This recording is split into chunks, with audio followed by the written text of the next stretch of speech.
রাষ্ট্রধর্ম নিয়ে যা বললেন শায়েখ আহমদুল্লাহ। তিনি বলেন, বিগত 50 বছর যাবৎ দেশের সকল সিদ্ধান্তকে নিয়ন্ত্রণ করছে কথিত প্রগতিশীল শক্তি। এরা সব সময় ধর্মকে রাষ্ট্রের কেন্দ্র থেকে দূরে সরিয়ে রেখেছে। শুধু তাই নয়, তারা ইনিয়ে বিনিয়ে বলার চেষ্টা করেছে উন্নতির পথে সবচেয়ে বড় বাধা হলো ধর্ম। অথচ ধর্মকে অগ্রাধিকার দিয়েও যে কোনো দেশ উন্নতির শিখরে উঠতে পারে, তার বড় উদাহরণের নাম মালয়েশিয়া। তাদের মালয়েশিয়ার সংবিধানের 3 ও 1 ধারায় রাষ্ট্রধর্ম ইসলাম উল্লেখ করে অন্যান্য ধর্মের স্বাধীনতা নিশ্চিতের কথা বলা হয়েছে। সেখানকার মোট জনগোষ্ঠীর 60-65% মুসলমান। তার উপর ভিত্তি করে তারা যদি ইসলামকে রাষ্ট্রের কেন্দ্রে রাখতে পারে, সব কাজে ইসলামকে ধারণ করে তারা যদি বিশ্বের সঙ্গে তাল মিলিয়ে এগিয়ে যেতে পারে, তবে বাংলাদেশের সমস্যাটা ঠিক কোন জায়গায়? শুধু মালয়েশিয়াই নয়, এমন আরও বহু দেশ রাষ্ট্রধর্মকে স্বীকার করে তার আলোকে দেশ পরিচালনা করে এগিয়ে গেছে। চোখের সামনে উন্নতির এমন জ্বলজ্যান্ত উদাহরণ থাকার পরও ধর্মেই এদেশের প্রগতিশীলদের প্রধান শত্রু।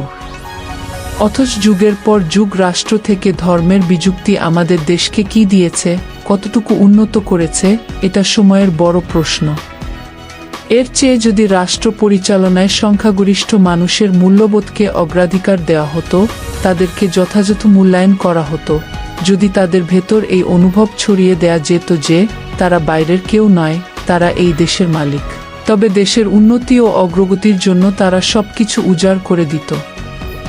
এতে দিন শেষে লাভবান হতো আমাদের এই দেশটাই। এ স্ট্যাটাসের সঙ্গে একটি কমেন্টও জুড়ে দেন ইসলামিক স্কলার। সেখানে তিনি লেখেন, মালয়েশিয়ায় প্রধানমন্ত্রীর কার্যালয়ের পাশে রয়েছে দৃষ্টিনন্দন মসজিদ। সেখানে প্রধানমন্ত্রী সহ অন্যান্য মন্ত্রী নিয়মিত নামাজ আদায় করেন। আইকনিক কোনো ইসলামিক ব্যক্তিত্ব দেশে এলে রাষ্ট্রীয় প্রোটোকল দেওয়া হয়। সেখানকার মন্ত্রী, এমপি সহ রাষ্ট্রের গুরুত্বপূর্ণ ব্যক্তি ইসলাম পালনের চেষ্টা করেন। নারী পুলিশের ইউনিফর্মে হিজাব আছে। এগুলোর কোনো কিছুই যদি মালয়েশিয়ার উন্নতির পথে অন্তরায় না হয়, তবে বাংলাদেশে বাধা কোথায়? আরেক কমেন্টে জনপ্রিয় এই ইসলামী আলোচক বলেন, গুটিকয়েক প্রগতিশীল এদেশের সংখ্যাগরিষ্ঠ মানুষের পলিসি নির্ধারণ করে আসছে। সংখ্যাগরিষ্ঠরা কিছু বললেই তাদেরকে বিভিন্ন রাষ্ট্রে চলে যাওয়ার হুমকি দেয়া হয়।